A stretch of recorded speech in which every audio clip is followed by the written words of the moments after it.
নমস্কার বন্ধুরা, যোজনা হেল্প বাংলা চ্যানেলের আরও একটি নতুন ভিডিওতে আপনাদের সকলকে স্বাগত জানাই।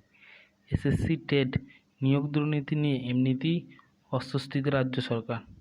একাধিক তদন্তর মামলা করছে ইডি থেকে শুরু করে সিবিআই।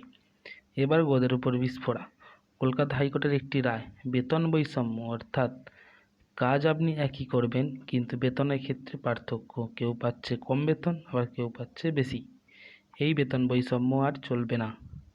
কী রায় দিল এই সংক্রান্ত কলকাতা হাইকোর্ট, তা বিস্তারিত জেনে নিন আজকের এই ভিডিও থেকে। চ্যানেলে নতুন হলে অবশ্যই চ্যানেলটি সাবস্ক্রাইব করে নেবেন এবং ভিডিওটি স্কিপ না করে প্রথম থেকে শেষ অবধি দেখার অনুরোধ রইল। যারা উচ্চ বেতন পাচ্ছেন তাদের বেতন কমানো যাবে না, বেতন কমালে তারা আবার আদালতে হাজির হবেন। এই মামলাকারীদের বেতন বাড়ালে সরকারের তহবিলে চাপ পড়বে। হাইকোর্টে বেতন বৈষম্য না করার পক্ষে নির্দেশ দিয়েছে। হাইকোর্টের বক্তব্য, যারা উচ্চ বেতন পাচ্ছেন তাদের সেই বেতন রাজ্য ফেরাবে কিনা সেটা তাদেরই ঠিক করতে হবে। তো চলুন বিস্তারিত জেনে নিই আজকের এই ভিডিওতে। প্রাথমিক শিক্ষকদের ব্রিজ কোর্স বাধ্যতামূলক করা হয়েছিল, তবে তা 1 দশক আগে। এই ব্রিজ কোর্স করতে পারবেন বিএড উত্তীর্ণ প্রাথমিক শিক্ষকেরা, যেটার দায়িত্ব ছিল সর্বভারতীয় নিয়ামক সংস্থা এনসিটির কাছে। কিন্তু দেখা যাচ্ছে বাংলায় এতদিনও এই কোর্স চালু করতে পারেনি পর্ষদ। রাজ্য প্রাথমিক শিক্ষা পর্ষদ এই কোর্স চালুর বিষয়ে কোনো পদক্ষেপ করেনি। এই নিয়ে জোরালো অভিযোগ ওঠে। পরিস্থিতি এমন পর্যায়ে পৌঁছে গেছে যে কয়েকজন প্রাথমিক শিক্ষক বিষয়টি নিয়ে মামলা করেন। তার জেরে কলকাতা হাইকোর্ট ব্রিজ কোর্স এতদিনেও কেন চালু হলো না তা নিয়ে প্রশ্ন তুলে দিল। ফলে তৈরি হলো অতিরিক্ত চাপ। প্রাথমিক শিক্ষক নিয়োগ নিয়ে এমনিতেই ব্যাকফুটে রাজ্য সরকার, কারণ এই নিয়োগ নিয়ে দুর্নীতি হয়েছে বলে অভিযোগ। তা নিয়ে মামলা হয় এবং কেন্দ্রীয় তদন্তকারী সংস্থা তদন্ত শুরু করেছে।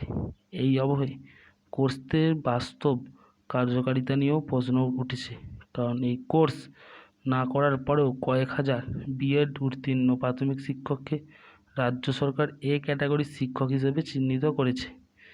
তার ফলে তারা উচ্চ স্কেলে বেতন দেওয়া হচ্ছে তাদের। এটাই বৈষম্য হয়েছে বলে অভিযোগ।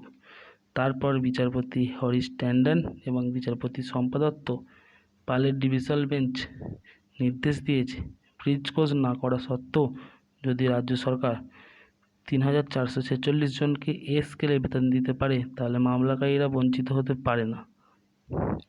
এখানেই শেষ নয়, যারা এখন এই ক্যাটাগরি বেতন পাচ্ছেন তাদের পাওনা নিয়েও কোনো আপত্তি নেই, কিন্তু মামলা যারা করেছেন তাদের এই ক্যাটাগরি স্কেলে বেতন দেওয়া হোক, এই নির্দেশই কলকাতা হাইকোর্ট দিয়েছে।